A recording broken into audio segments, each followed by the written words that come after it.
It's time for Geocache Talk. Whether you are at work, in the car, or wherever you are, we hope you enjoy this show about the great sport of geocaching. If you're watching live on YouTube, you can be part of the adventure tonight in the chat room and participate with others as they watch the show. If you are listening later, please give it a like and subscribe on your favorite podcasting app so that you can get all of the weekly Geocache Talk goodness.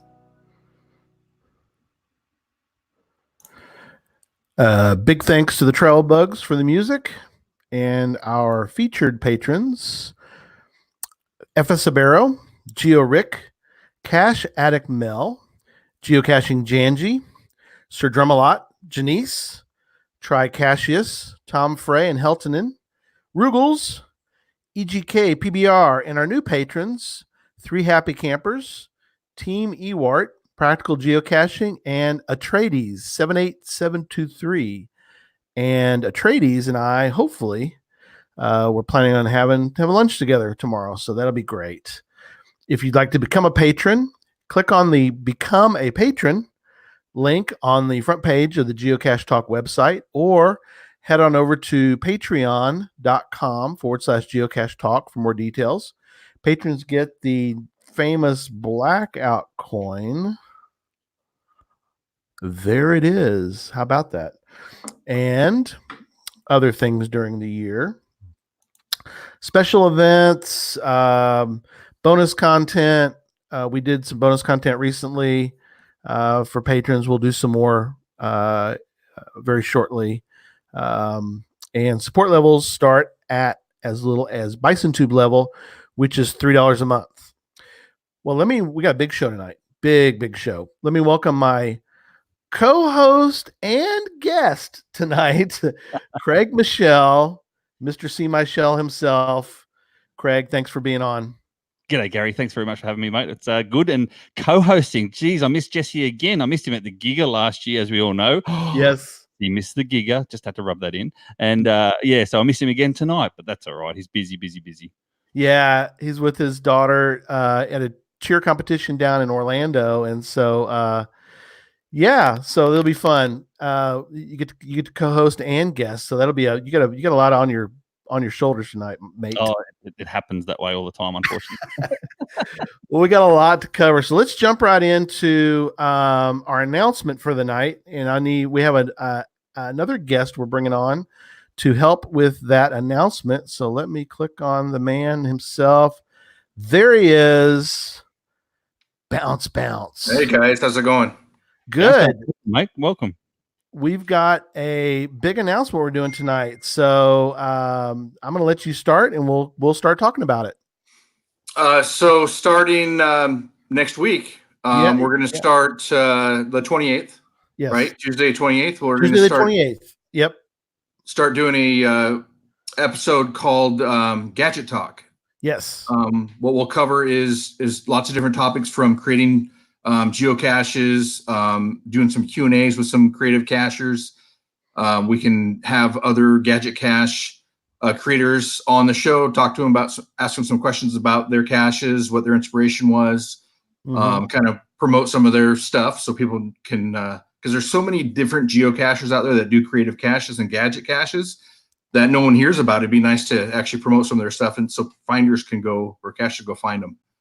Then we're going to do some shows on creating caches. And then I think our first one we're going to do is promote or talking to people about how to ask property owners, landowners, businesses how to hide a geocache, asking permission to put them on their property. Right.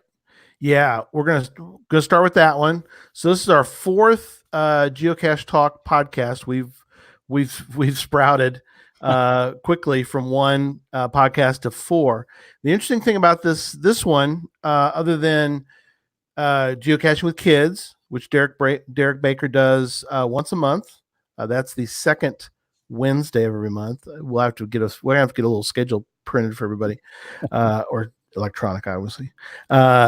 Geocache Talk Presents, which is every third Wednesday, and then the fourth Tuesday of every month we'll have Gadget Talk. So those three others are monthly, But the interesting thing is that now 2 of them are going to be live.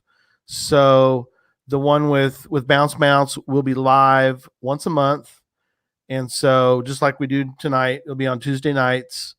And so we'll have chat room and we'll have everything just like we're doing tonight. So That's really good, Gary. That's really good, because you do need a chat room, I believe, as well for what this podcast is about. This upcoming podcast, you do need a chat room. You need those live comments and the live questions. Very good, mate. Very good. I'm looking forward to this.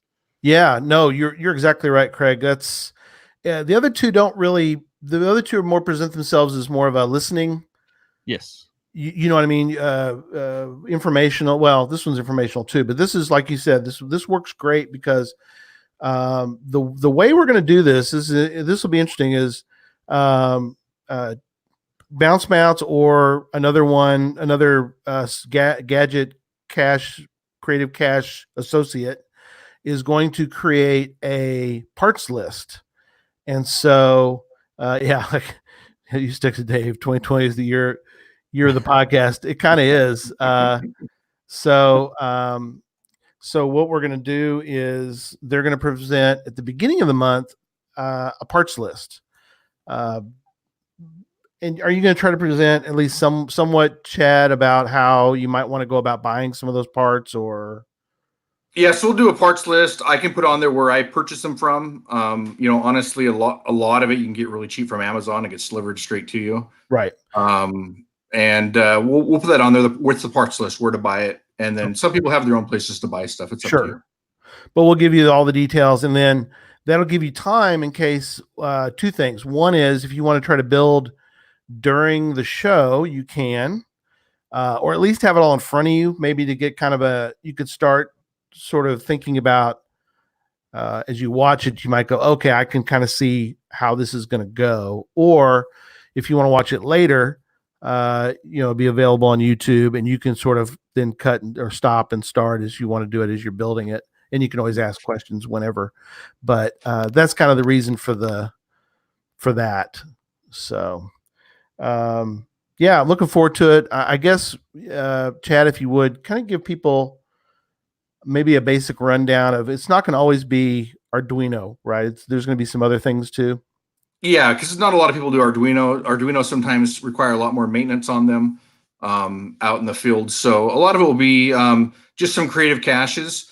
Actually, honestly, a lot of my most favorite caches are just a really easy gadget cache. It's PVC pipe type of things. Then my smart caches are. So they're gonna be pretty basic caches, and then some of them you can actually as you build them, you can actually start integrating Arduino with them, RFID card readers and everything like that. So one of our first projects will be an LED decryption code that you put on there, and you just use a battery to light up the LEDs. Then they'd have to go on the cache page to decrypt it. And then if you want, you can take that same thing that we're making and add an Arduino. You can make them flash, you can make them do different things, and then you can add an RFID card reader if you want. There's all kinds of ways to go from there. Oh, very cool. Yeah, looking forward to that. First show will be Tuesday 28th. We haven't actually solidified a particular time, or have we? Did we set a time? I can't remember. 8 Central again, 6 p.m. Pacific? It's 6 p.m. Pacific, yeah. Okay, so yeah, the time of the show currently, 1 p.m. in Australia. Yep. Right? Well, yeah. There's a big difference. We're always ahead of time, though. We're always in the future. So I know exactly what you're going to build, Bounce, because we're in the future, you see. So I know. Yeah. So I knew about this announcement yesterday. Well, I'm glad you didn't put it out on Instagram or anything. No, right. No, I'm not a spoiler. He's no spoilers. All right. So this will be great. So we'll keep giving people information. We'll put some information out on the Geocache Talk website. We'll have a little gadget talk section there for people to go to if they want information. Find past parts lists and all that. We'll have all that information for everybody as we go. So, wow, looking forward to it. It's going to be great. Thanks again, Chad, for coming on, and we'll get to see you next Tuesday. Gary, yeah, sounds good. Before you go, Didn't I send you a photo of Bounce Bounce here in Oh Australia? yeah. Let's talk. Yeah, I forgot all about that. Thank you, sir. You gotta see this photo. That's why I have a co-host. I gotta have a saw you, co-host mate. I on. saw you about 4 days ago in a gas Right. station. We call them petrol stations, but a gas station here in my hometown. And Right. Let's see if I can do it like this. Might be easier. oh, geez, there we go. I got you in the middle, so you're gonna cut yourself off. Sorry there. There it is. Bounce, bounce, bounce. They're actually a breakfast bar, like a protein bar here in Australia. And that's 2 for $4, and that's AUD, not USD. So it's cheaper for you guys. So yeah, you go. need to bring. We'll have to get a whole case of those. Send them to Chad. So yeah. Yeah, that's See, I don't great. really, they're cheap because they're not very nice, to be honest with you. Oh But no. Well, Bounce can, yeah, take them to events and give them out so people don't, so you can get them out of your house, kind of thing. All right, very cool. All right, well, good work. Yeah, thanks again, Chad. We'll talk to you soon. Very excited about this. It's gonna be great. Sounds great. Appreciate it. You bet. Thanks, Chad. All right. Have a good night. Thanks, See you, Chad. Bye. Yeah, bye. Oh, that's awesome, man. Yeah, I am fired up. I like it. Yeah, got a note here, Craig. Yeah, Purple Cash Eater. Purple Good day Cat- from Australia. Yes. So Purple Cash Eater, she's actually on the committee. The Geocaching New South Wales has got a committee, like a state committee. I'm lucky enough to be president at the moment, and she's a new committee member. She's doing a great job too. So g'day PCE, as I like to call her. That's right, PCE. That's good. That's it, PCE. Tuning in at work. I know what she's doing working on a Sunday. Just kidding. That's Monday after here, mate. It's 1 o'clock Monday afternoon. I know. I'm sorry. Yes. But I'm so glad you're able to be on. Yes. We had Kitty Catch on end of last we had her on last month, and it worked out because she was able to do it on a Monday afternoon. It's we really appreciate when it does work out like that. Yeah, well, I mean, we finish at 2 p.m. here in Australia today, and then I actually have to go to work at 3 p.m. So it works out well. See? Yeah. Well, let's do a little bit of news, and then I want to get into we got to get into Australia and so in all of your items in particular. We've been busy down here, man. We've been busy. We got a lot.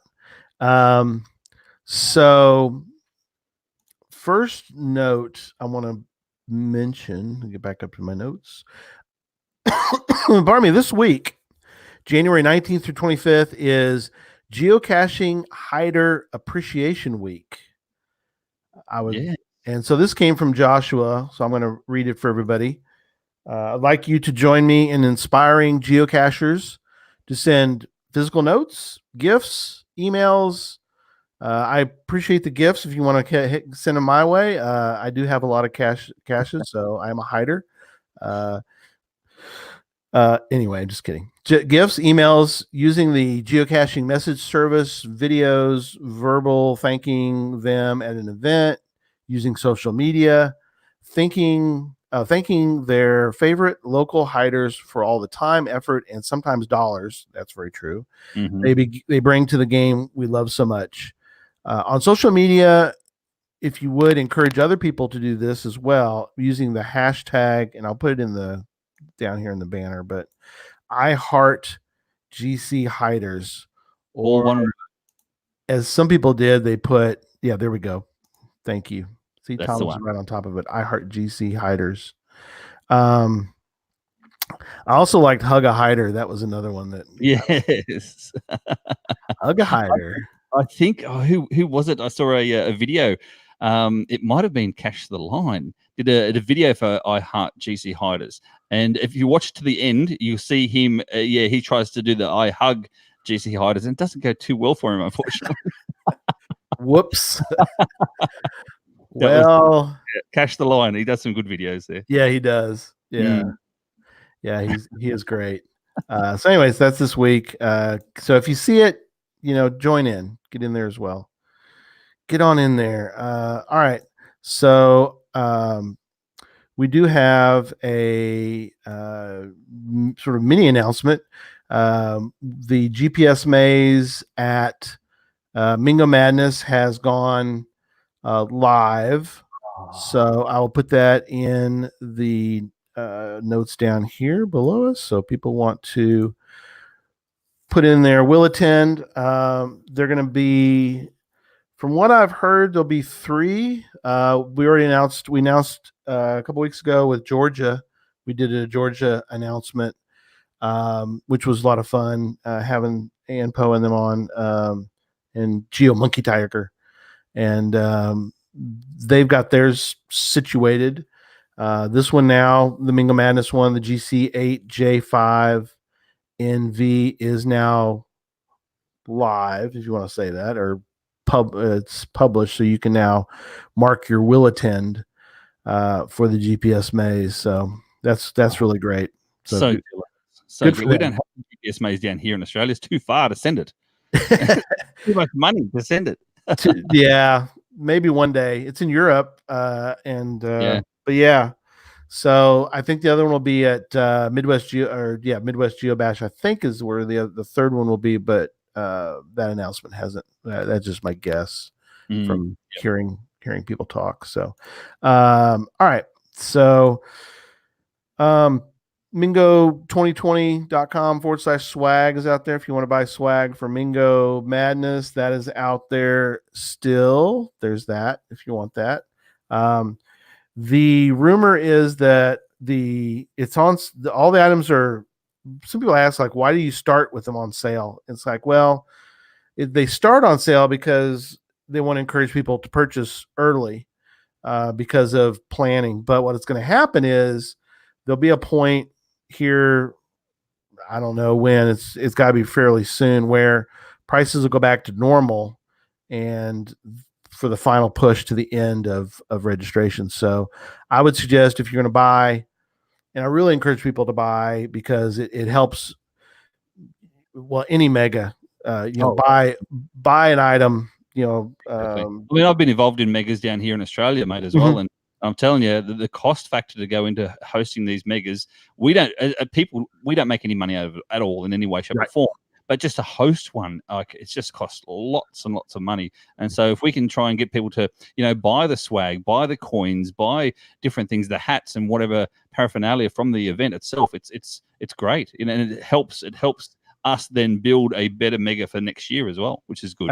Absolutely, so, yeah. That goes towards any mega that you're going to. Yeah, and all the different, any mega, like you said, the ones in Australia, one, I know there's one coming up in New Zealand this year when we had the Curious Kiwis on. Auckland, Auckland 20, yes. gonna have one in Auckland. That'll be fun. Yeah, it's really close to their house too. It's like, you aren't even traveling for this mega. It's like, that's okay. Yeah. They're a lovely couple. I've had them on my podcast as well. Oh, so good. they're a really nice couple. Yep.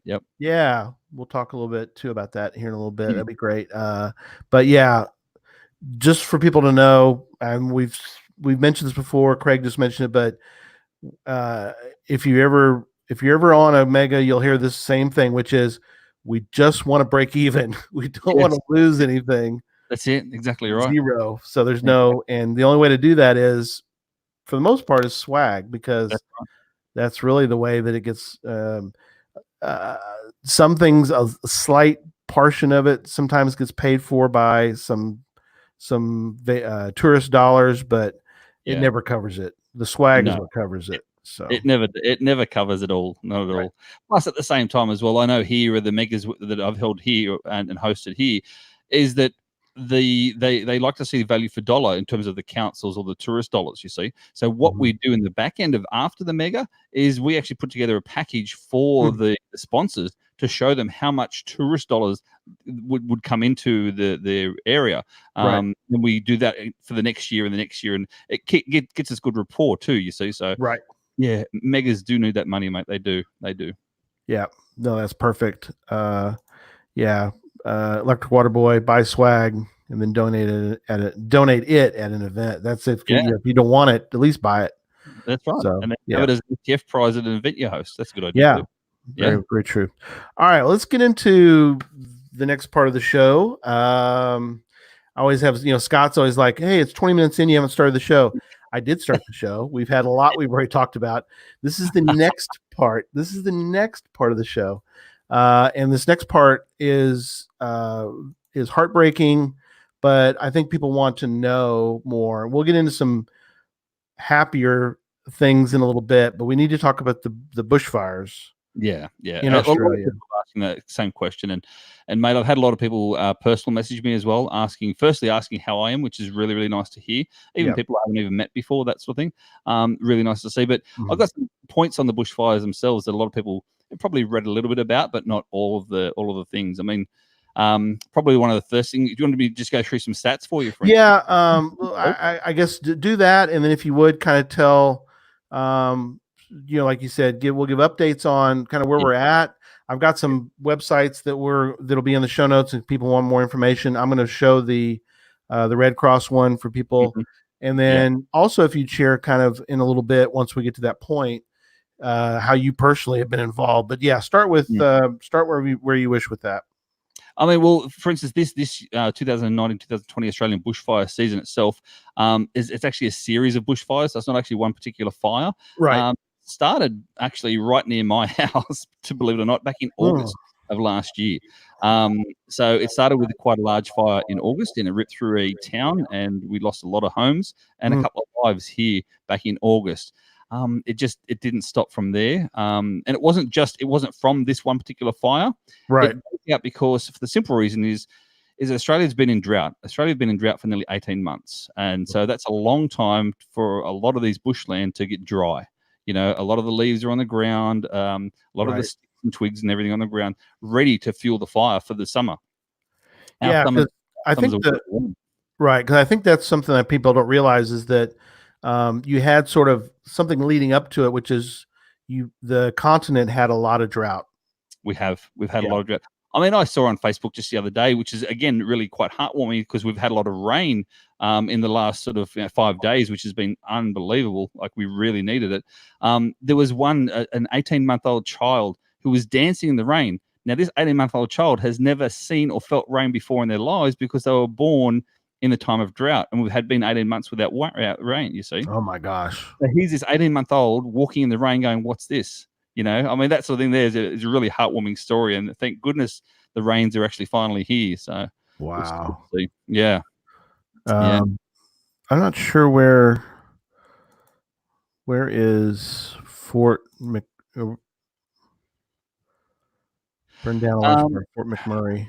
Fort McMurray, I do believe that's probably either Victoria or South Australia. It's not New South Wales, I do believe, because the fires themselves are pretty much predominantly along the east coast and southern east coast of Australia. So you've got you've got a bit of Queensland, all through New South Wales, into Victoria, and then into South Australia as well, like Kangaroo Island, for instance, which is terrible down there as well. As I said, the fires weren't started just from one particular fire. There were spot fires that started all the way through down the coast. We do have an RFS here, which is superb, and I do know a lot of geocachers who are RFS members. RFS is Rural Fire Service. Okay. And they're all volunteers. So I'd give an estimate of like 98 to 99% of our firefighters who are fighting these fires are volunteers. It's unbelievable. It's incredible. In actual fact, we've got one of our local reviewers here is a RFS member as well. Oh wow. Yeah, Ministro, his name is, and he's been doing a lot of work with fires. But to give you an idea of the total size, right? The total size itself, I think, is roughly around the 18 million hectares, which is like you put, I think it's Vermont and New Hampshire together. It's a little bit bigger than that. Oh my gosh! I think those two states and a little bit more just burnt, totally gone. So yeah, that's the sort of size of it. At this point in time, it's destroyed 5,900 buildings, and that includes over 2,200 homes. We've had 28 deaths, and that's as of the 14th of January. So there's actually 2 more after that as well recently. This is where it gets sad for me, is that an estimated 1 billion animals have also been killed. And some endangered species may have been driven to extinction. We don't know yet. The saddest photos you see or videos you see are the koalas, I do believe, the kangaroos, the natural sort of the animals that we have here in Australia that you don't have anywhere else. No. And especially the koalas for me, because they live up trees. Right. They don't run fast. They don't get around too quick. They're slow. Right. They sleep for almost 20 hours a day. You know what I Right. mean? Yeah. Like yourself, Gary. Yeah.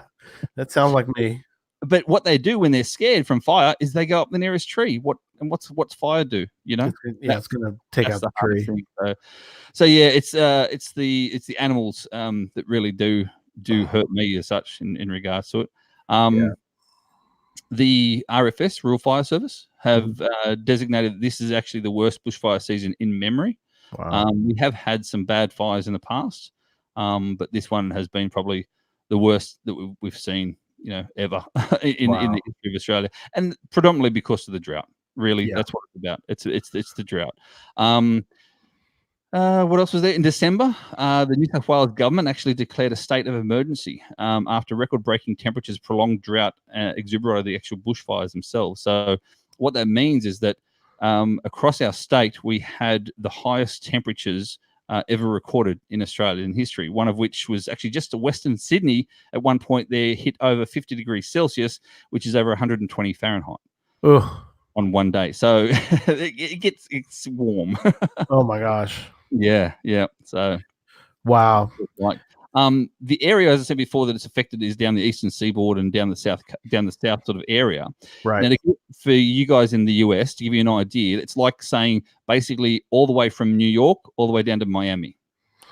Yeah. So that's the areas that are affected and the towns within the area. So I have a picture too, Craig, I'm going to bring up, but I think too, that's something that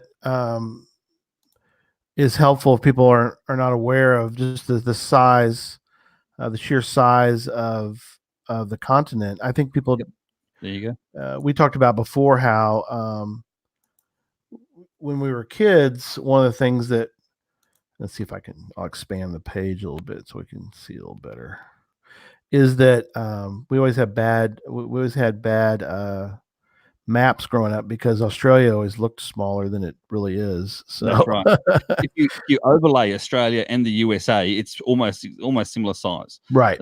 It's slightly undersized from the US. So there's not that much difference.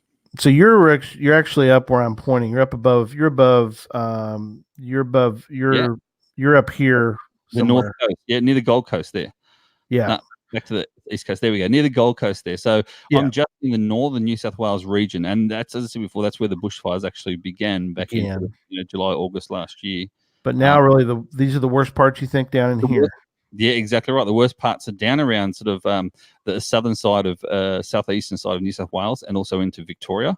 And then across into South Australia on Kangaroo Island. Kangaroo Island was really well decimated. That was, I think, half the island is gone, sort of thing. So it was pretty bad. Yeah, that's terrible. And you can see it there that where the areas are quite bad. Yeah. But in saying that, I will say this, and that is, I repeat, do not be scared to come to Australia for any fire reason or any way, shape, or form.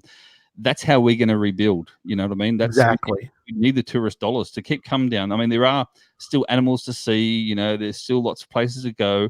Sydney wasn't really affected by the fires too much. There's plenty of beautiful areas in around Sydney and whatnot as well. So if you're going to come to Australia, do not put it off because of the fires. That's probably a big thing to say as well. Absolutely. There was one other thing I noticed in here too, Craig, that said that if people would please do not cancel trips. Yeah, that's right. I want you to at the very if you cannot travel right here, so you cannot travel to the affected area due to the bushfires.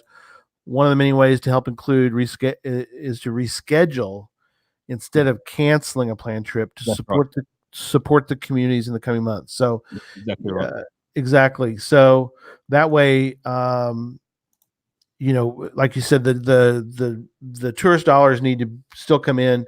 If you have to postpone, that's right. Don't cancel. Just come a little bit later. That's right. But like you said. And that's only if you're going to travel in the fire-affected areas. And to be honest with you, not that many people travel in the fire-affected areas because most of the areas themselves are literally bushland. It's only rare that we had these big fires like we did this year, whereby they actually come into towns and then wipe out a town, for instance. That sort of thing. So that's rare. Yeah. Still, don't cancel. Just postpone if you have to. Otherwise, keep on coming. Absolutely. Exactly. Yeah. I do have I want to put up um, this, it's kind of long, but it'll be in the show notes. But this one is specific to help redcross.org.au. And then you can go to the campaigns page, and there's a disaster relief and recovery page for the bushfires. So Red Cross here are again a volunteer group, and what they do is they help out the disaster relief for those who have lost everything, lost their homes and lost their livestock and their livelihood, and farmers and all that thing. So that's what these guys do. Red Cross. They also do, which is extremely important and very, very, not really thought of, and that is they do a lot of counselling work. right. You see, you think about it, Gary, as well, that these people have lost everything, and people go, "Oh yeah, just chuck on some money and build a new home." Well, it's not about that. No. Their mind is like, I don't know. We don't know what they're thinking about. They need to fix what's in their mind as much as they do their own home. Absolutely. So they do a lot for counselling service as well, which is really, really good. No, that is very true, Craig. I'm glad you pointed that out, because that's you have to think about it from maybe it helps sometimes maybe think of yourself. If you lost everything, I mean, not only physically have you lost a lot, but still emotionally, you're like, what do I do now? I mean, I've got nothing on my name. And if you lose all your livestock, I mean, think about if you were, I mean, there went all your livelihood. I mean, it's like your job's gone. All right, well, good luck. Exactly. Yeah, that's right. And by the way, you haven't got any clothes left either, and you got nowhere to live. Right. It's here's a blanket. Take care. Yeah, it is. It is so sad, And not only, I mean, personally as well. Like I've done it before, where I've lost some personal stuff, like memories, in terms of photographs, documents, all these things that we do take for granted. That's there. They've lost everything, So again, it's going to affect their mental health as well as their financial pocket as well. Yep, absolutely. So, be in the show notes. Got it there as well. But yeah, we'll have that information for everybody. But yeah, I guess tell people too about as people may or may not be aware. I mean, you're in law enforcement in Australia. Yeah, and tell, I guess, everybody, or let people know a little bit about what you have been told, or what some of the things you've were informed as part of your job. What are some things that Australia enforcement, law enforcement has done to kind of prepare or even work through these issues? Well, that we work in conjunction obviously with the Rural Fire Service. We also with our local government as well. So our local government have been putting out these commercials, one of a better word, since public announcements. Public announcements since May last year, and the announcement has always been to get a fire plan in place. Get a fire plan in place. Whatever your plan is, get that plan in place. Now, a fire plan could be things like, okay, I'm going to put around all the sprinkler systems around my house, and I'm going to, no matter what happens, I'm going to stay in my house. I'm going to fight the fire myself. That's a plan. That's true. That's a plan. And there was people that did that. There was a lot of people who did that. A lot of people did that because they had a plan in place. They could not only save their house, but they saved their own lives and whatever else as well. If your plan is to turn around and go, if there's a fire nearby, I'm just going to go, and I got insurance, I don't care. That's a plan. But if you're going to go, you go. Don't leave it to the last minute, because a lot of people, and this is how a couple of people passed away, is they left it to the last minute. And when they took off, because in a panic, they go down there. There's the one-way road, dirt road that they live on, and there's trees that have fallen down due to the fires, and they get stuck and blocked, and then the fires come straight over top of them. It's terrible and sad, but that's what happens. And so that's what the government initiated, was this put a plan in place. Whatever your plan is, have it, so your whole family knows about the plan, and I think that personally has saved a lot of lives, which has been good. And then from a policing side of things, all we can do is basically go in, and I did this several days in a row, was basically door knock houses as the fire is going to come through, and I door knock houses saying, put your plan into place. And I say, put your plan into place, and they go, oh, so I can get out. If you don't have a plan, you get out now. That was pretty much it. I was like a broken record. And a couple of times there, we helped out other people who couldn't sort of leave themselves and whatnot as well. So that's fine. But yeah, Right. my role predominantly was evacuations. Okay. I'm Right. not a firefighter. Right. I'm not on the back of the hose or any of that sort of stuff. Yeah. All I can do is help people get out, evacuate, and sort of move them along. I also did a lot of roadblocks and whatnot as well, because Sure. a lot of the local roads around here were severely affected, especially wow. major arterial roadways. Mhm. And so we do a lot of roadblocks, a lot of diversions for people for coming through and whatnot. And Right. and to believe it or not, actually, Gary, it's so hard with GPS. You send someone saying this road is closed, so you send them turn around and go the other way. They go around the other way. Their GPS reroutes them back towards you again, and you go, no. Right. No, you got to really reroute, fully Exactly. reroute. And I'm like, you're not a geocacher, are you? Like, you don't know how to use your GPS properly. Like, Yeah. So, It's true. They go a little ways and they go, oh, go down this road. Hey, we're back on track. No, you're back here again. you're back here again. Yeah, no. Just end that route and do as I say. Don't read what the GPS tells you to do. Yeah. So. You need to go all the way around, not just back here. Yeah. No. Well, no, but yeah. Well, I appreciate. That's what I do in terms of the emergency services stuff. That from my point of view, as I said, I'm not in the RFS. I'm not a rural fire service member and that sort of stuff. And I do appreciate everything that these guys have done. On a sad note, and I don't want to really publicize it that much, but a few of the fires were deliberately lit. Oh gosh. Yeah. A few of those people were members of the rural fire service. I'm not tainting anyone else with it, but all I'm saying is that these people need to get their head read. You know what I mean? No matter who they are. To the point now where we've just enacted a new law in Australia where if you deposit a lit cigarette out your car window in times of a no fire danger location and area, you're looking at a $10,000 fine and 10 demerit points off your license. Right. I'm like, that's huge. That's never been seen in Australia before and ever. So yeah, $10,000 fine for just depositing a lit cigarette. So it's pretty big. Well, right now is you've got to do that. I mean, we do. I mean, you've got unbelievable, never been seen before fires in a continent. I mean, it's like, and fortunately, like you said, you had a little bit of rain, but you got a long way to go. I mean, and so for people to be careless, or even if somebody is stupid enough to do something deliberate like that, I mean, the law has to come down on those people. Yeah. Exactly. I mean, look, some of the ones that were caught lighting fires as well were people from non-English speaking backgrounds, and this is understandable. They're lighting fires for the purpose because they're camping. You know what I mean? Oh, right. They're not literally lighting a fire in the middle of the bushland. They're lighting it just in like an actual campfire in times of no fire. Right. It's some people. Bad. Well, they just careless. They're careless more than anything else. They don't understand. Exactly. So exactly right. Exactly. Yeah. But yeah, that's what's been happening in the land down under, mate. busy. Well, we really do appreciate the updates, and again, it's horrible.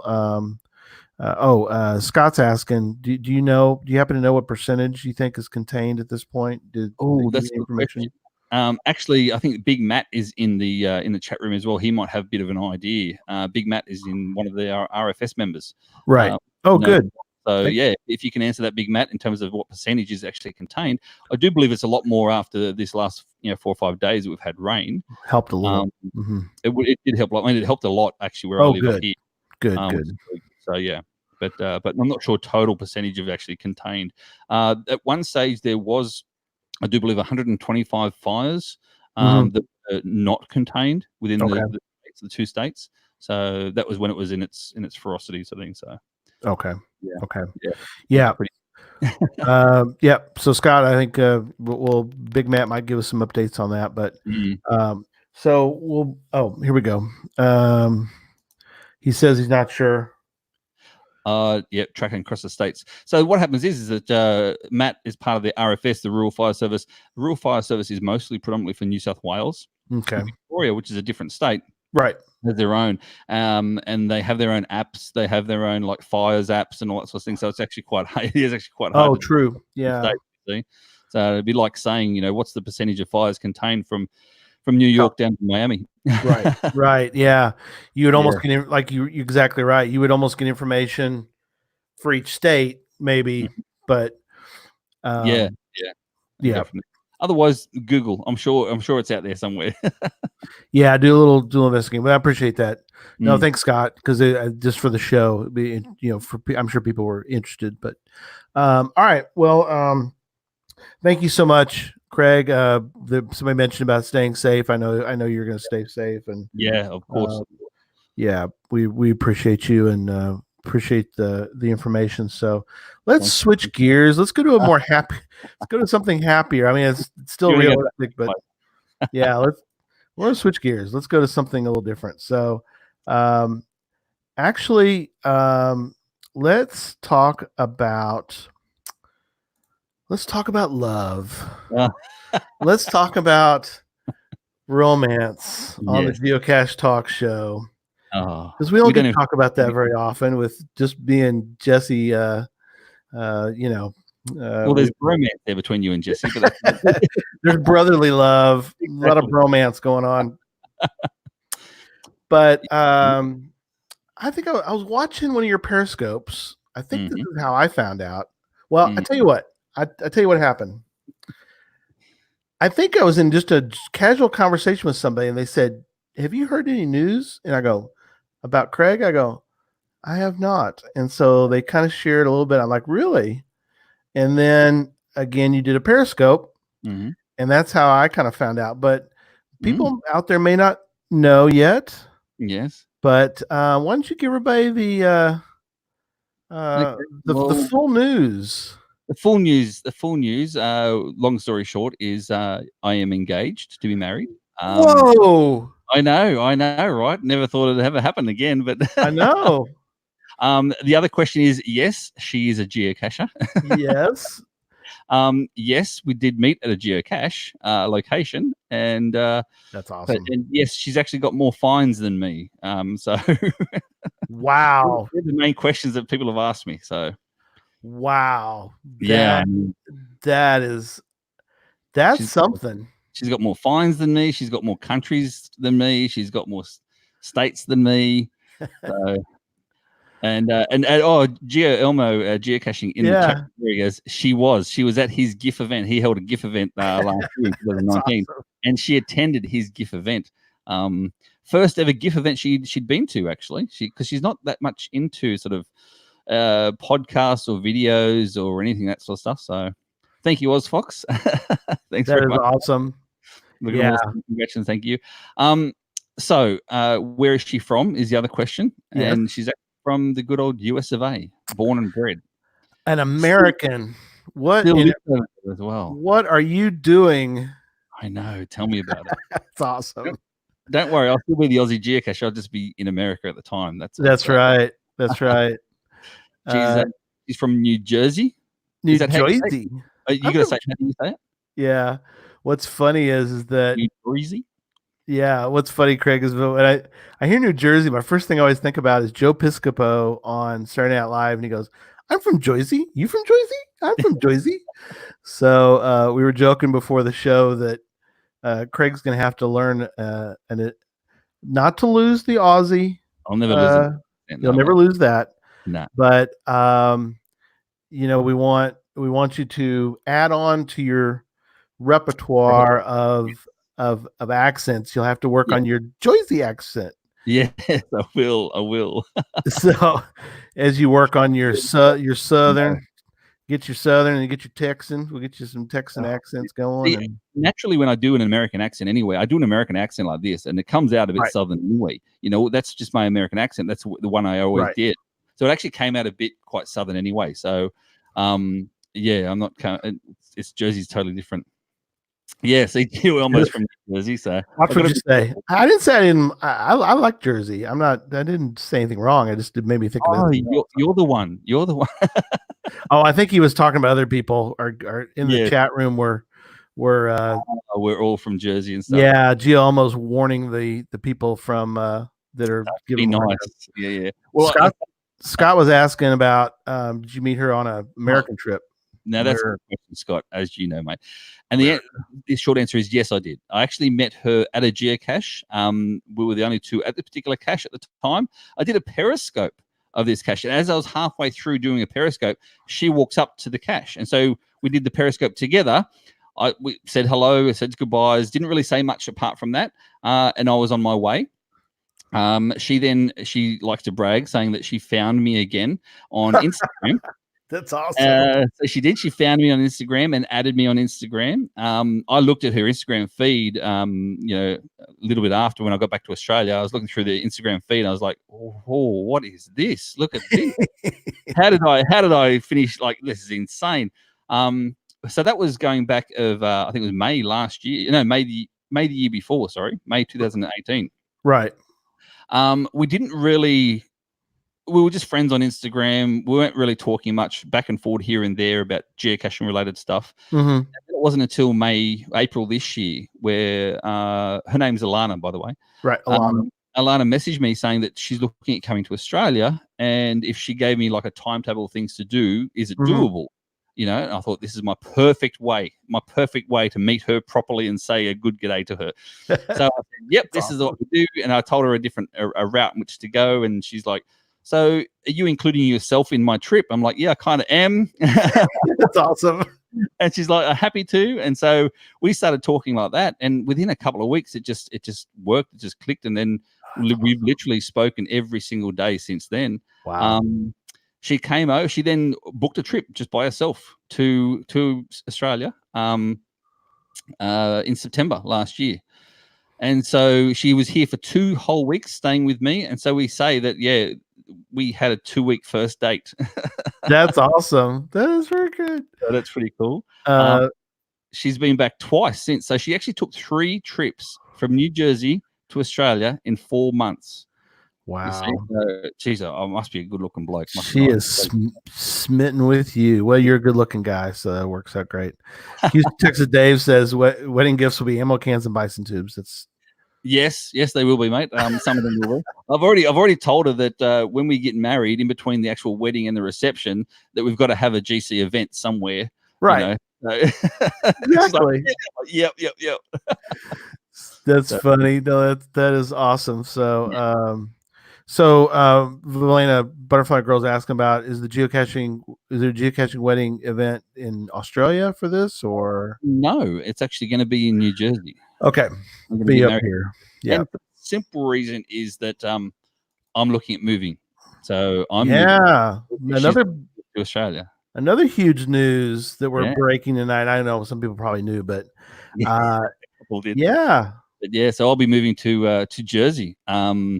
My K1 fiance visa has already been submitted, ready to go. Oh, that reminds me, Gary, if there's any listeners, I'll do it to the camera. If there's any listeners there who are related or affiliated with immigration, hit me up, let me know, and fast track my visa. That's right. So it's going to be on a K1 fiance visa. So, okay, cool. And she refused to go on the show, Gary. Oh well. No, not this show. She's refused to go on. Show. No, 90 Day Fiance, that TV show. Oh, there's a TV reality show called 90 Day Fiance. Yeah, Fiance. That's the one. So she's here. She said, "No, I'm not going on that." I'm like, no. Okay. She does come on here probably, but she wasn't going to go on that show. No, she wouldn't even come on this show. She keeps to herself. She's one of those quiet achiever geocachers. She is. She is. Hello. She found me, so she's a quiet achiever. She is quiet achiever. Well, she's going to have to do. Think of reform. Think about trying to fix people. That's what she's doing. She's trying to fix you. Is that what it is? Is that what it is? No. Well, it was neat that you got to. I got to see the one pair. I'm sure you've done others, but I got to see the one of your periscopes with her. Yes, and that was neat. She seems like a great gal, and it'll be fun to get to meet her. So that was neat to see the two of y'all on there together. So that's really cool. Yeah, I've only done a couple of periscopes with her as such Yeah. on the scopes themselves. When she's been over here, I'm heading over to Jersey in February, so Right. for 2 weeks, and I'm going to meet her parents and her other family and friends and stuff. I'm really looking forward to meeting her parents properly. Meet the parents. I did say this, Gary. I will say this, and that is, I am old-fashioned. Yes. I did have a Skype session behind her back with her parents to get their blessing before I proposal. Good. So. Yeah. You're a good man. I don't care Yeah. what I don't care what other people say. You're okay in my book, buddy. You're awesome. Thanks, buddy. And for other people's questions as well, and that is, yes, I did propose at a. Actually, I'll tell you the proposal if you want. We got time. Yeah, 9 definitely. minutes. No, we got time. Go for it. We got time. Yeah. So the proposal was already in set with her friends there as well. Her friends come over on a trip away, and so we go on this top of this cliff area and overlooks my hometown. Okay. And it's a bit woodsy, you know. We've got to bush back a little bit, you know. We finally get there, and it's actually an ammo can that's draped over the cliff face by a chain. So you have to pull it up by the chain. I think I've done a periscope of that by myself. Yeah, you've done one before. I think you did an actual YouTube video, I think, on that, didn't you? Yes, no? I do. Yeah, a YouTube video of that one as well. I remember that cache, because I really like the cache. The view is brilliant. You know, it's one of my top 5 geocaches. Yeah. And overlooks my hometown. So I thought, well, you know what, that's going to be special. So I was going to do it there. So pull it up, and because she didn't want to get over the edge, so I pulled it up for her and stuff, and got out the logbook. She signed the logbook, and as I was putting the logbook down, I got the ring box out of my pocket, and because I was already on one knee, you see, getting the logbook out, you see, so I was already on one knee. All right, so, you're there already. You exactly. Might as well. I might do something, and so I got the box out, mate, like this, and I've looked up at her, and she's like, "No, here," because she kind of knew something was up, something was coming at some point, but didn't know when. Right. And she's like, "No." Well, at that stage, I actually fumbled with the box, and it went over the cliff. Seriously, the box went over the cliff, and you should have seen her face. It dropped, and she was almost in tears. And then I've gone, no, wait, and I got the real ring box. Oh. Dude, that's incredible. So I got the real ring box out, and then did the proposal there, and she said yes, thankfully. Yeah, well, you know, got to get there. And yeah, so I did the proposal at a cache. So yeah, I've got all these coordinates of where we met, where I proposed to her. Even our first kiss, for instance, was actually at a geocache too. So wow. Yeah, the most eastern geocache in Australia. So that is all great. These significant caches, like everything's GPS marked. Well, yeah. Well, the neat thing about that, now you might have seen something like this, but you guys could do something similar where you could do some artwork and put the GPSs in the artwork, you know, to commemorate. But I've seen people who have done either bracelets, or they'll do something where they'll put the GPS coordinates of maybe where the wedding was, is I think what some people do. Yeah, well, I did give her it was only a small gift for her birthday last year, back in July, because we hadn't gotten too far into the relationship. We was in a relationship, but not too far. Right. And I did give her, from Australia, I gave her a key ring with the coordinates of where we first met on her key ring. So neat. Yeah. I do all that stuff. You're good. You're good, man. I tell you. No, that is awesome. I'm really excited for you guys. Tremendous. There were some questions that I didn't really able to get to. One of the things we can kind of transition to, Janice asked about, will you be at 2020 events? Yes, he will. In fact, that's what we're going to talk about. Is some of your plans with Alana to do? I assume, is Alana going to be able to go with you to all these? Well, I guess should I ask? And do we know the base of the date of the wedding yet? Or well, no, that's the thing. This is all based upon the visa. The visa, that's right. Once the visa goes through, it gives me a 6-month window to go to the US. Okay. Once I go to the US, as soon as I enter the US, we then have 90 days to get married. Oh wow, that's interesting. That's weird. That's what they call it, the 90-day fiance. That's the visa that it is. You got 90 days in order to get married. That makes perfect sense. Yeah, and then once we get married, within that 90 days, I then do a transfer visa to get my green card. Okay. So works. Yeah. I follow you. Yeah. That's how it But works. in the along with that, Yep. you do have 2020 plans. So as people are asking when they can be able to see you, so currently, what are your let's go through the list and let's start and talk about. You're not going to. It's going to be different than you did when you did Gigastock and you traveled from New York to California and all that, which is I love that trip. I loved hearing about it. I loved talking about it. It was fascinating.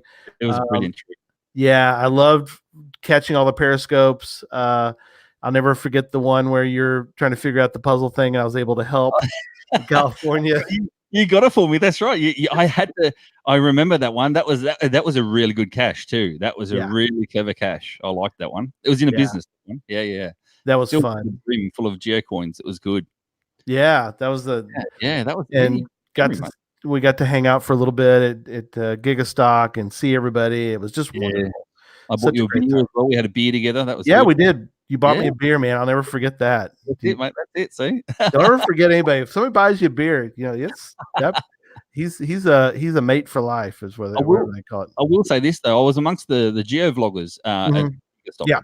And it came to the end, and the rain came down and all that sort of stuff as well. And I was saying to Joshua and all the other vloggers, I said, "Look, let's all go for a beer." And they go, "A what?" I said, "Let's go for a beer." And they go, "Beer? A beer? What's a beer?" I said, "Oh, sorry." And I said, "A beer." And they go, beer. "Oh, yeah." I had to really R the R's to get them to understand me. That's good. Yeah, that is awesome. Yeah, you have to learn some of the weird. Well, you've already learned some of it, but I learned a lot. I mean, Alana and I have learned a lot. There's a lot to actually talk about, the language difference, and the terminology difference as well. Yeah, like if I'm hungry, I'll go to Macca's. Yeah, go to Macca's. McDonald's. Oh, over here in Australia, McDonald's is called Macca's. It's not called McDonald's. Macca's. Going to Macca's. Yeah, we talked about it before the show. We talked a little bit about because Susan and I are currently binge watching British baking show, and we learn a lot of British terms. It's different again to Australia. Yeah, and that's the interesting thing, like we were talking about before, is that there are some things that it's like if you make a Venn diagram, there's certain things that overlap that only overlap with Britain and Australia, and then other things overlap with all three. And so there's kind of a, we were talking about before about the, we would what we call cookies, they call biscuits. Yeah, we call them biscuits here as well. And you call them biscuits. So and crisps your biscuits over there are weird. You have biscuits and gravy. You're like, what the biscuits and gravy? Yeah. You wouldn't put gravy on biscuits in Australia. Well, I had biscuits and gravy for breakfast once because it was on the menu. That's all. And it came out with this white sauce on this fluffy bread thing. I'm like, what the it's the biscuits? Which we don't get too far in the weeds here, but do you have what we call biscuits? Do you have those where you would open them up and put butter and jelly on them, or no? We call them scones. Oh, okay. Scones, yeah. Tend to be, and I guess they don't have to be. When I think of a scone, I always think of a sweet one, but they can be savory. Yeah. So yeah. Well, the savory ones here we call them damper. You can have a damper, which is more of a savory, or a scone, which is more the sweet. So okay. Yeah. There you go. Dampers. I've learned some good. That's good Aussie tonight. That's awesome. See, now you know how Lana and I have been talking for so long. We can be on the phone for like 3 hours a day, easy. Oh yeah. It's easy. Scones and white gravy is what Coon says. Maybe that'll help. Coon and Bud's on Periscope. G'day, mate. How you going? Yeah, he is. He's on Periscope tonight. Yeah. He says he gave you some hearts this week. So he did. I did a Periscope yesterday. I found a couple of caches yesterday. He found one at a cliff. Yeah, that's one off the cliff. Yeah, here in my area, northern New South Wales, near Byron Bay. Did a Periscope for that. That's where cool. Hemsworth lives. Chris Hemsworth lives up in Byron Bay. Oh wow, yeah. Yeah, see, I'm close to Sure. all the big names up here. That's right. Let's get him on the But- show. Talk to him Um, for you and see if we can get him on the show real quick. No big Oh deal. yeah, sure. He's actually out the door, front door. I'll whistle him with my gum leaf. That's great. But going back Uh, to the events that I'm coming Yeah. to there. So Firstly, in February, I'll be coming over there in February for a couple of weeks, okay, and I'm actually doing a Rhode Island event weekend. They're having over the long weekend or the 29th weekend that weekend in February. okay.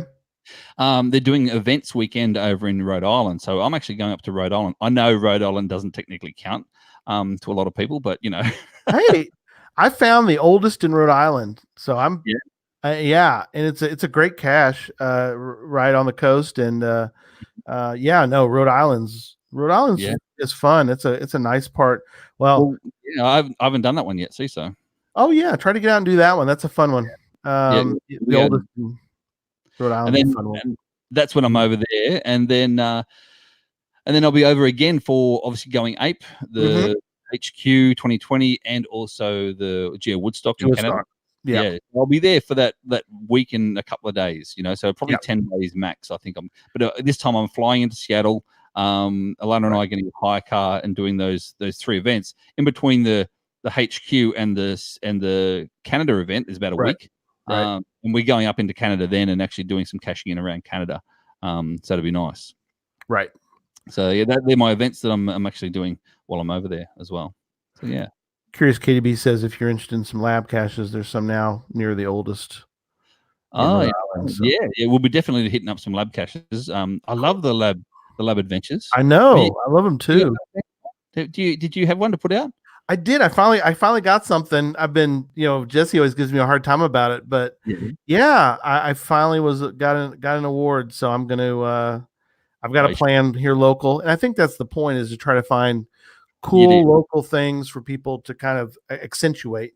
That's right. And have people learn, because I think pretty much everyone has really cool items around where they live. One thing, Susan and I have done a couple geo tours, and what's been fascinating and what we really have enjoyed about the geo tours or adventure labs is learning some of the areas that you just don't know about. It's kind of like, well, geocaching in general, you and I both have found a cache and go, wow, I did not know this place existed. I did it yesterday. Right. Exactly. See, there's a ton of those. Exactly. There's Hot Springs, Arkansas. We went to for my son's wedding last fall, and they had some AR caches there, which was interesting, which was very well done. But they also had some lab caches there, and even though I'd been to the Hot Springs area before, learned something new. And so right. So this would be interesting. So going to Ape now, you have actually been to the Ape cache before. Yes, I have. Yes, now, I have. You did it interesting. Tell people real quick, because this is fascinating, because most people walk through the tunnel, celebrate going to this Ape cache, they sign it, walk back out of the tunnel, and then back out. But you didn't do it that way. No. So when I did it by myself, totally by myself. I parked on the other side of the actual Ape cache itself, and I walked up through the woods area. Now it's a dedicated path up through the woods. It's actually a really nice walk, and I thoroughly enjoyed it. And coming up through that path as well, I think there was either 2 or maybe 3 traditional caches that you could find on the way. Oh wow. So that's really, really cool. So I walked up through the woods path, found the cache, then walked back. Now I'm a little bit bummed that I didn't actually go through the tunnel of light, because it's where everyone else goes. But I'm going through the tunnel this time with Alana rather than the other. So that'd be cool. In a cache, I think in the middle of the train tunnel as well. There's one in the dark you can do. Yeah, that's right. Well, there's one before it too. I think is there okay. There's 2 on the way there through the tunnel. Yeah, which is cool. So we'll do that. You'll go to the Ape Mega. And then Tom's done both. He says they're both cool. So you'll be able to be part of the club that's gone to the Ape cache in I go both ways. Both 2 different directions. So that's good. You're coming and going. So that's awesome. Right. So then the 20th celebration in in Seattle, which is Yes. awesome. Yep. You'll be able to get a locationless cache. Do you have any locationless caches yet? No, because they're only going to be available, I do believe, at mega events. You see, in Australia, our first mega event here in Australia isn't until April. You see, so I didn't know. Yeah, I didn't know if possibly you had gotten one previously, because there was a handful. What year did you start caching? 2014. Okay, 24. Okay, they were gone. I haven't been that long. Yeah. I probably could have gotten one. And you know how it is. People forget. There was some locationless caches out there for before that, but they're going to be locationless this year. So there's a chance to get that one. So that's awesome. That's right. And then 20th celebration. Then you're going to Geo Woodstock up in Canada. That's right. Do you have a Canada? Yes, because in my travels, I actually hosted 6 events. This is in 2018. I hosted 6 events going across the states. Okay, and one of those events was actually in White Rock in Canada. Okay, cool. So I managed to get across there, do my event up in Canada, did a couple of caches, and that was it, and then come back through. Going through to Canada was really easy. The Canadian Border Patrol were really, really nice. Coming back into the US, big of a problem. Especially when it was just me by myself, an Aussie bloke in this weird-looking van. You know what I mean? Right. The bed was laid down in the back. You know, the whole lot. He goes, "Well, I'm going to have to look in your van, sir." I'm like, "Yeah, go ahead, mate. No Go drama." ahead. Yeah. What do you mean, mate? I said, "Well, you're a mate. You're a bloke." No, I'm a bloke. He couldn't understand. Oh my gosh. The accent he struggled with the accent a little bit, so I put on a little bit of an American twang to it, and he understood me better. So that's good. You want to know where am I staying? I said, in the van. He goes, "You can't stay in the van in America," like, you know. Yeah. Well, you can if you rent certain ones, you can. Well, I end up just saying to him, "Mate, look, I'm staying in this RV park down the road." And he goes, okay. That made sense. I didn't, but that's all right. Yeah. Crazy. The things I know. The things we go through. Yeah. So I do have a Canada cool souvenir and cache. So that's pretty cool. Yeah. All right. Well, cool. And then Tom, American Border Guards have the personality of a soap dish. Yeah, that's probably a good way to put it. Yeah, look, they got a job to do. Let's be honest, and to be honest with you, their job isn't easy. I'll say this. Yeah. Policing in America is not easy. I mean, I did a ride along when I was over there that time as well through New York. Cool. So yeah, the policing in the US isn't easy, let alone Border Patrol. Right. At the end of the day, it's all for protection of everyone else's sort of freedom and right. So No.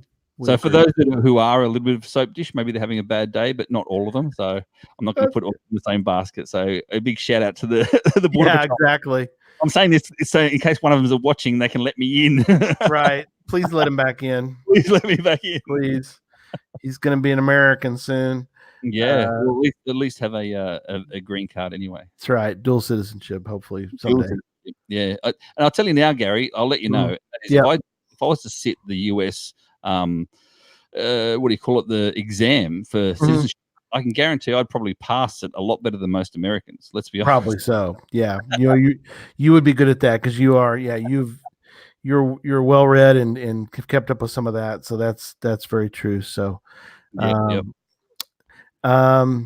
right. So we need to wrap up because you got to get to work. Other people got to go to bed. I know we got people going to bed, and you got to get to work. Jersey, it's like after 10 o'clock there now. See how quick I do the math? See? Yeah, you're doing good. There's 16 hours difference between me and New Jersey at the moment. Yeah. Oh, how many hours is it? You said 16 hours difference between Jersey and here. And then come April, it goes back to 14 hours difference because of the daylight saving switches back. Yeah. So, see? You're good. Yeah. And it's weird and I think is it South Australia? It's a half. Yep. That's right. So it's 30-minute different. But then in Western Australia it's 2 hours difference again. So 2 hours less than us as well. Wow. So yeah. And it's hard because at the moment New South Wales and Queensland, which are actually on the same line. Yeah. 1 hour different because Queensland don't do daylight savings. Oh, So at this point in time, I think there's 6 or 7 different time zones in Australia, which predominantly there's only like 4. So right. Gosh, that would get confusing. Yeah. Yeah, call me at 2 p.m. tomorrow. Okay, great. Well, wait, my 2 p.m., your 2 p.m. No. Yeah. Don't worry. Just to let you know, and for everyone else out there who wants to get in a long distance relationship and thinking about it, hit me up if you got any questions. Right. I've even got a shared Google Calendar, which I put something in the Google Calendar at my time, and it relates differently to her time. You see, and then she puts something in her time, and it relates differently to my time, so we can see what each other's doing in real time. Wow. Google Calendar, shared Google Calendar. It works. That's awesome. It works brilliantly. Perfect. Last couple items, then we'll wrap up tonight. But Audie is wanting to know if you've ever found a Romerk cache. Roy Merck, his name is, and he is a brilliant geocacher. In actual fact, an elderly gent, really nice guy. I've had him on my podcast. When I host a podcast in America, in Australia, the Geocaching Down Under podcast. I only do once a month though, mate, not like you every week. Right. Jeez, I don't know how you come up with all the topics all the time, let alone talk that much. So Roy Merck is in Western Australia, has done some brilliant caches, and I've done several of his. He's actually got a series called BYOB, meaning bring your own battery, and they're all the 9-volt battery type. So you go around, and here's this this little metal, and they're all mostly metal. This metal thing on the wall, and it's got little 2 pins on it, so you can actually touch the 2 pins. Okay. Battery, and then something happens. It opens up in some way, and you can grab the logbook out and stuff like that too. So yeah, Roy Merck caches. He's over in Western Australia. A brilliant geocacher, and very cool. The Aussie version of Bounce, but he's not the Arduino though. Right. He's more actual engineering sort of work rather than Arduino. Cool. Yeah, Audie is one of our one of the American Roy Merks. I mean, he's kind of he's done some great gadget and creative caches. He's got some. He lives Fort Hayes, so he's near Mingo. So he's been able to create some. He's got some that he's created for people that'll be at Mingo. So that's kind of nice to have somebody like that. Sort of that, DJW House, Bounce. Those the WV West Virginia Tim. Goblin Dust, some of the people that do some of the great, there's plenty of others. I didn't want to try to do the exhausted list, but so people can find Geocaching Down Under if you want to do it through Podbean, like we do Podbean as well. But yeah, Geocaching Down Under. That's right. Geocaching Down Under. It can be found on any of the podcast apps because obviously, as you know, Gary, you submit it to Podbean or whatever, and it goes to all of them. So it's good for that. So Facebook group out there as well for Geocaching Down Under, but and you're up to 18, I think, or episode 18 now. So I've been going for 18 months. So because it's once a month, it's been pretty cool. I've been doing a few when I attend megas. If I attend a mega, I'll actually do a separate mega special, which will be audio only. Although I did go live from the last mega I went to as well, which is pretty cool. Oh, cool. I managed to go live using their Wi-Fi, so that was pretty cool. You guys did that too, didn't you, recently? We did for we did something for Going Caching. We were able to we did the event actually up on the stage, or did the show from up on the stage. Joshua was able to do, he was on, and he had a microphone, and he was up in because they do like a play, which is kind of cool. They have props, physical props, and so they had a ship up on the stage, because pirate ship up there. Yeah, of course. And I'll never forget Joshua up there talking on the podcast, and he's up on the top of the in the ship, and he's doing that, and it just looks so funny that him up there doing that. So, but yeah, no, that's great. We appreciate it. It's neat to have some different podcasts for people to listen to. So exactly. And just a quick shout out, because Scott just asked a question as well in the chat room, and that is, if I move to America, am I going to continue the podcast? And what would be the name? That's a good question, Scott. No, I'm not actually going to continue the podcast personally. I am on the lookout for someone to take over the podcast here in Australia. I don't want to just sort of really like stop it altogether. It's a good fan base now. It's got a good momentum. So if there's anyone listening to this who's in Australia or New Zealand, because it's a down under podcast, that's Australia or New Zealand. Right. Anyone listening to this who wants to take over the podcast themselves in a few months' time, let me know.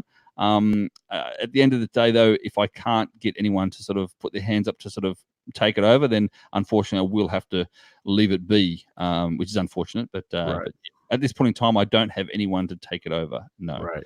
So yeah, but I am looking to get it taken over. Okay. You never know what happens with me, come the end of the year or next year when it comes to podcasting stuff. Who knows? I might be a co-host on here every now and then. Or absolutely, absolutely, my friend. You are welcome back anytime. Maybe once in a while we'll have Jesse back. I don't know. Yeah. Well, I did miss him at Giga last Giga. I wonder if he's going to come up at is that's the other question. Yeah, he's going up there. But is it going to be a Giga though or not in Canada? Oh, we don't know. It's possible. The numbers are rising. The numbers are looking good. So just a quick little plug. If that's the case, then if you're thinking about going to Canada, put in your will attend, because I think they need 500 more will attends in order to appeal for the Giga.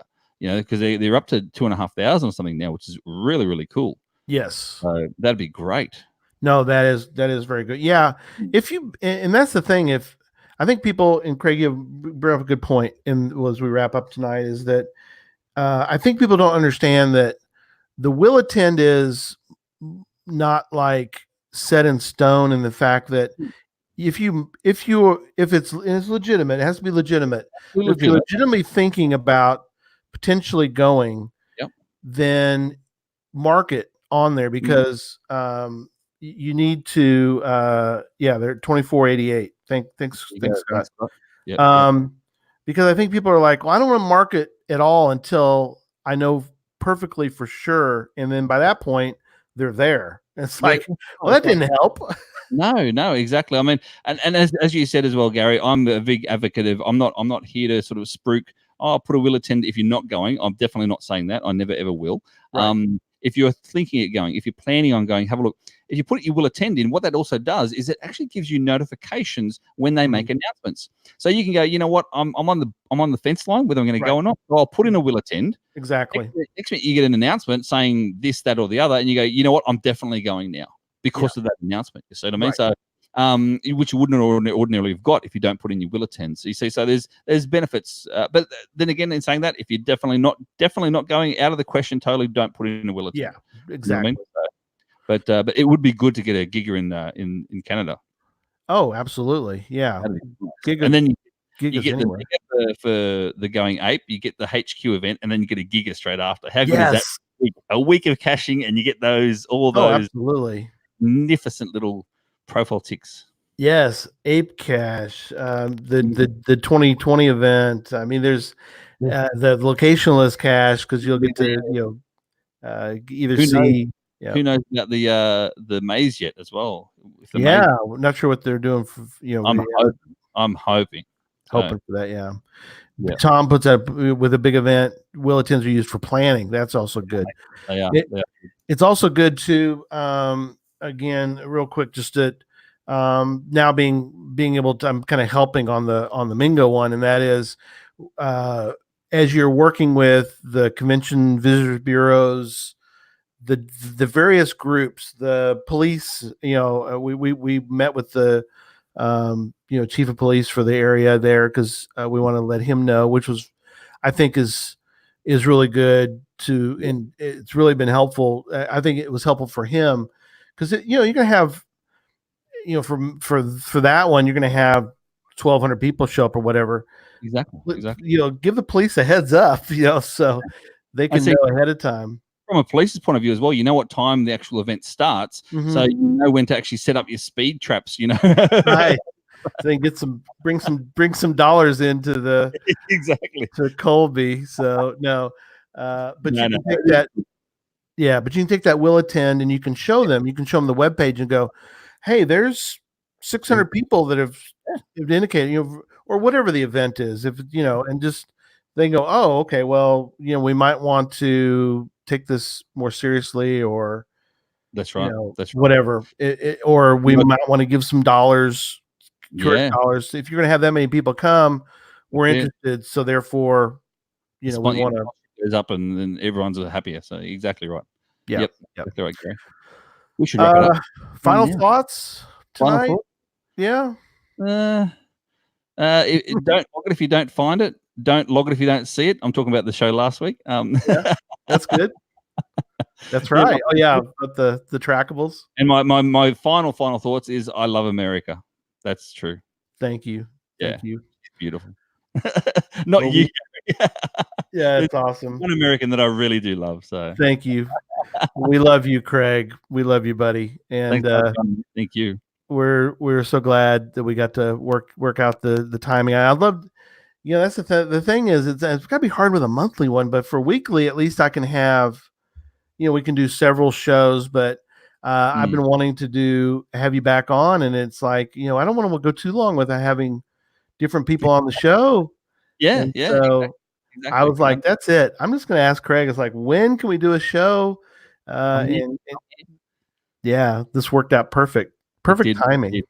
And don't forget as well, for those people who are going to ask, in the show notes, you're going to have some links to either the tourist website for Australia, right? For the RFS volunteer firefighters. They've got some, if you want to send money their way, send money to WIRES, that's the Wildlife Fund as well, or Red Cross as well. So WIRES and WWF are the main two here for, and those links that I've sent you are actual links, mate, as well. So they're not the the dodgy ones. They're the real links that the money is going to go directly towards what you want it for. So either the fireys, the wildlife, or to rebuild homes and people. So right, that's perfect. And thank you so much to the US in general for all the support you guys are already given us as well. So it's been amazing. We have felt the love. Trust us. Oh, good. That's so good. Yeah. Yeah. Well, we'll keep. I know a bunch of firefighters have headed down that way. So anything we can do. So let's help out. And again, we'll have all the links are there.